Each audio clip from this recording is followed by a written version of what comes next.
Hey guys, welcome back. Today we're going to tackle the 5-hole pamphlet stitch for those of you who don't know how to do it. I didn't until today. Okay, so we've got 5 holes equally spaced in the perfect and real world. On my piece of paper, I just poked 5 holes reasonably at the same distance apart. All right, for the 5-hole pamphlet stitch, you're still going to start in the middle, okay?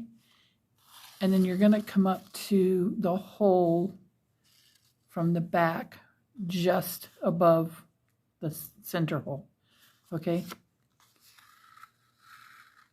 Then you're going to go back up this top one, and I've numbered it 3 because this is 1 through 1, or down through 1, up through 2, down through 3,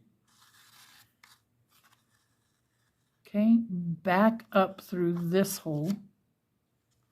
Back up through, okay, all the way down to where I have it numbered 5 because that's our 5th step, okay. Then we come up through the very bottom hole. Imagine this is your spine inside your book, okay, and then you go back down through this hole, and then you come back up the center hole just as you would if you were doing the 3-hole pamphlet stitch. Okay, let's do that one more time. Then you would tie it off.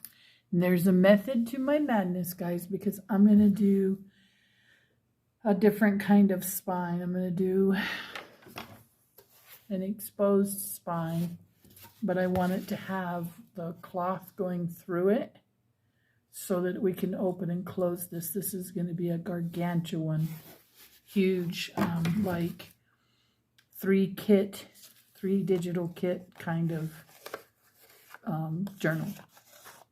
And it's going to have all the bells and whistles. It's going to have hidden writing spots, tucks, pockets, book pages, you name it. It's going to have everything in it because I've been wanting to do this, I think, for probably 2 years.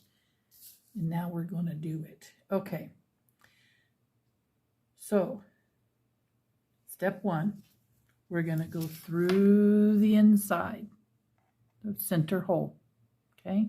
So if you count down 3, count up 3, okay? So we're going to, that's not hole number 1. We're going to go through that center hole, okay? We're going to come back up through the one just above it, okay? Now we're going to go down this top hole, and if you imagine, we're just going to make a loop, okay? Down the top hole, and then back up through number 2. Be careful you don't get caught up in your thread, okay? And then down. See, we just made a loop. We just basically looped that loop, okay? Then we're going to come down. We're going to go past the center hole. Next one down, okay? Then we're going to come back up through the bottom hole, okay, making that loop right there, coming back down, okay, and then we come right back up to the center, missing that thread, and then we would tie off. Okay, now if you turn it over, you'll see you've got 4 loops back here. And that's the reason I want to do the 5-hole pamphlet stitch, because we're going to cut, once we're done with our signatures, we're going to cut strips. I might get 4 out of this one that'll fit through each of the signatures. Okay, this would be one signature that we're doing here.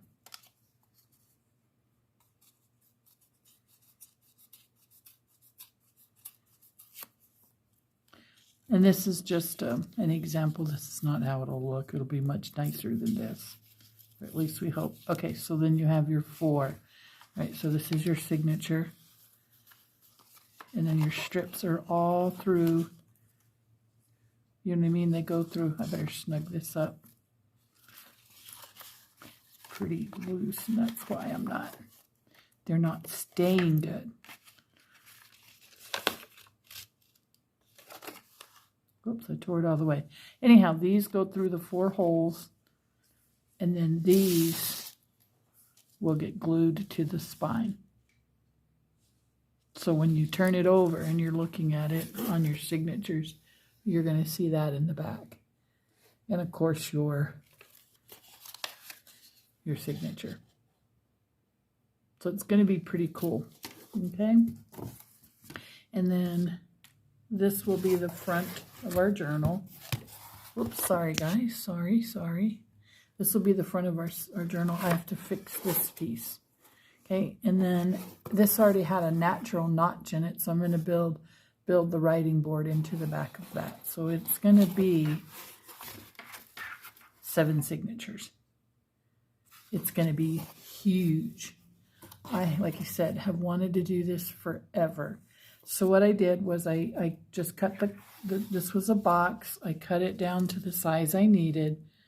I trimmed it off the bottom. I trimmed off all the extra parts on the sides. And then in the natural fold of the box, see, I cut my window out so we can see the spine.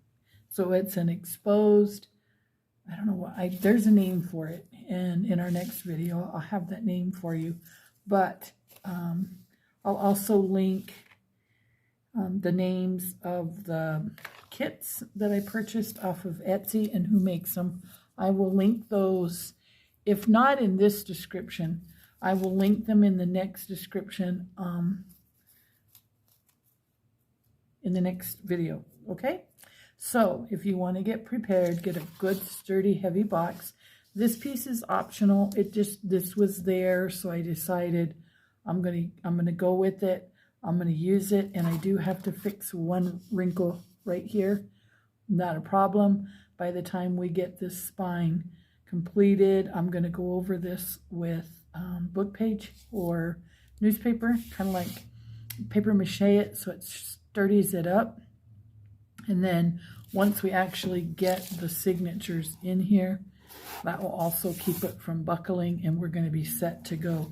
The theme that I got is kind of their brown tones, natural tones, very little color. We can add color in it as we go, but I'll put the links, like I said, in the description box. I'll just make it a point, come hook or crook, to get that in there so you guys know what the name of the kits are and who makes them, okay? So if you want to craft along, you can get the kits. They were on sale right now. I think the most expensive one was like $2.49. So I think all 3 or 4, either 3 or 4 kits were like under $9. They were 8 something. All right, guys, I'm gonna close off here, and I'll see you in the next video.